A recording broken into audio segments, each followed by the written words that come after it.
Okay, we're speeding. Heck yeah, okay, first YouTube video. Let's do this. It's been about 10 years since I started doing filmmaking. I started off like super stoked. I think I was doing senior portraits. I started doing that, I was doing music before that, got into color grading, then DIT, and eventually DP. I feel like a lot of people have really invested in me over the past 10 years that have been in production in some form or fashion. I also want to take a moment and kind of go over the things that I've learned in those 10 years and things that people have invested in me. Number one, have more mercy for people, more grace. I think I'm super guilty of this where I haven't had mercy for people, where I've shut them down quickly, where I've pushed my ideas on them. I haven't fully listened to what they were saying. And I think it's not just that, but I didn't let them know my heart. And instead, I was just all about the result of it. I think that really hurt me. It hurt the people I was collaborating with. It hurt the relationships I had with people. It wasn't creating safe space for creativity and collaboration. If I had to say one thing and that's all you got and you stop the video now, that would be it. Just have grace for people. I don't think that you'll be the full leader that you could be unless you learn to have that. So number two, that kind of goes into this. Learn to love the process, not the result. If you're driven by the result, you're not going to take the time, you're not going to enjoy the growing, you're not going to enjoy all the bumps that you're going to run into inevitably. Number three, if you're ever in a bad mood, if you're having creative block, if anything's going wrong, coffee.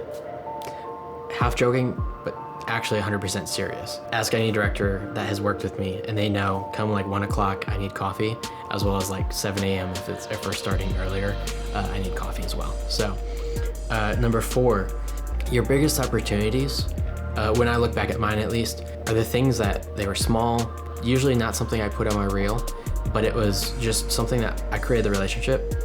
And like John Carrington actually said, he like having that creative equity in it. I think that was the words he used. If I botched that, sorry. But he did an amazing video on Film Supply or with Film Supply and just talked about caring about every project and bringing 110% to every project. You should definitely go check it out. I'll link that down below. Some of the smallest things that I've done have led to some of the biggest and I think probably my favorite relationships. I think probably one of my best relationships now, I started because I did like a gym ad. I want to say it was a few $100. I shot it on a 5D. It was probably 6 years ago or so. And it wasn't great. Definitely was not the best work I've done. But it was something that the person I was doing it for really, they needed it. And I was helping them out and I was gonna bring everything I could to it. I had like a little Ronin that I put it on and it was like a workout thing and I was like running along and like doing all this crazy stuff. And in reality, it's not gonna like win any Oscars or anything, but it started the relationship and it gave that person a way to trust me and kind of learn how I worked, and it gave us a chance to work together. I didn't hear back from them for maybe a year or so. And then all of a sudden, like we just started working together and it's been awesome. Probably been working with him for 4 years at least, probably. Number five, consistency means way more than like creative bursts. So learning how to be creative consistently, learning how to hit deadlines, learning how to do all these things is going to mean a lot more than if you just have bursts of creativity. Hitting a deadline and maybe being 5% less good is going to almost always mean that you're going to last longer than the person that can't hit deadlines. Maybe sometimes they have creative just genius and something is great, but if you can't work with them consistently, that's only gonna last so long. As younger filmmakers, people have grace for us, but when you get older, people aren't gonna have that grace for you. I think people give you a few shots and they're like, oh, well, he's younger. It's like he can be like maybe, I don't know, fixed. But like in reality, if you continue that and that's just the kind of mindset you have and you do that 2 or 3 times to a client, you're gonna lose that client and that relationship. It's hard to work with people that aren't consistent. Number 6, okay, invest in relationships before gear. I am super guilty of this. I probably didn't really start this until a year or 2 years ago. Your gear will not make the difference that just a good relationship will.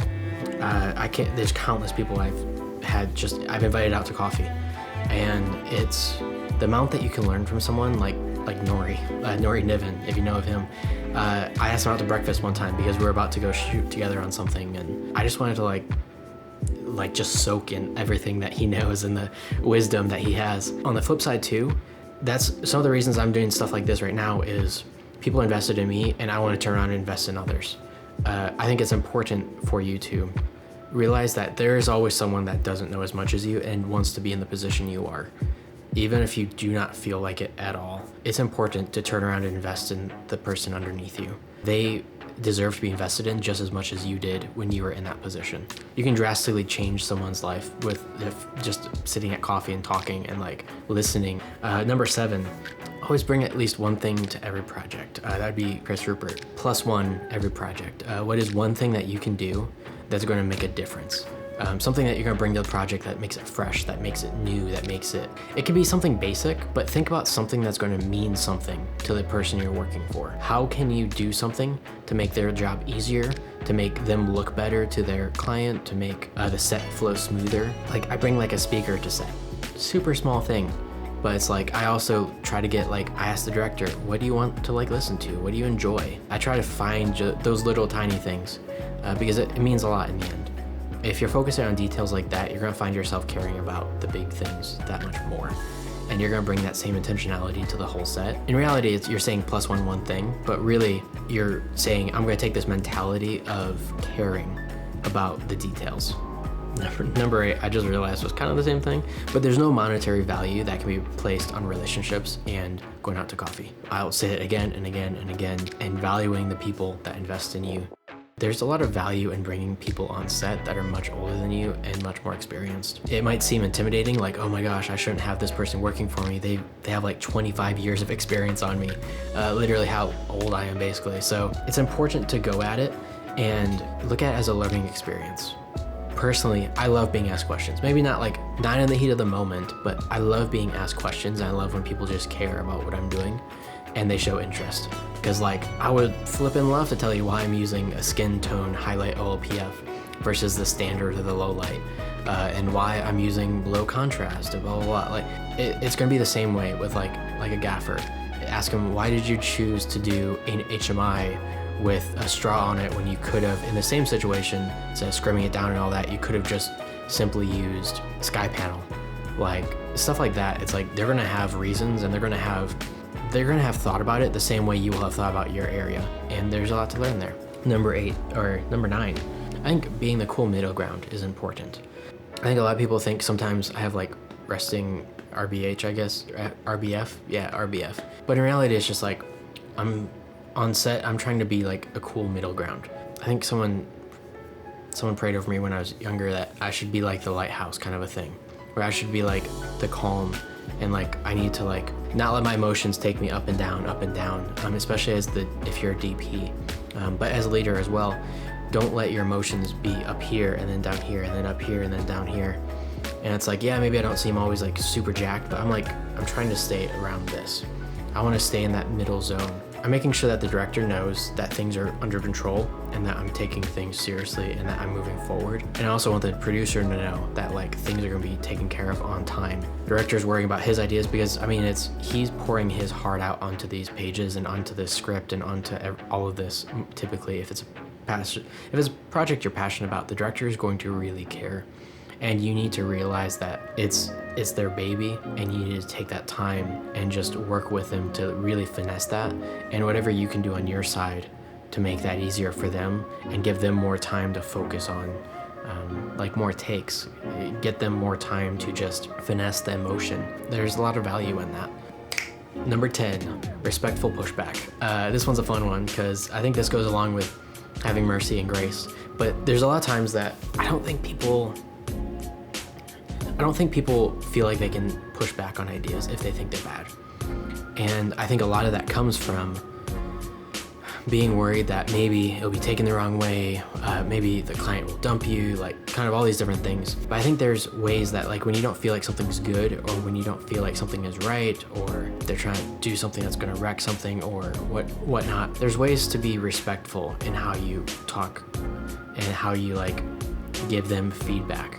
They're paying you because you're skilled and you're talented, and it's your job to let them know what your thoughts are, but at the same time, make sure that they feel comfortable and safe that even if you don't agree with them, you're gonna do 100%, you're gonna like take it all the way, and you're really just trying to suggest and help guide them because you're on the same team, you're after the same goals typically.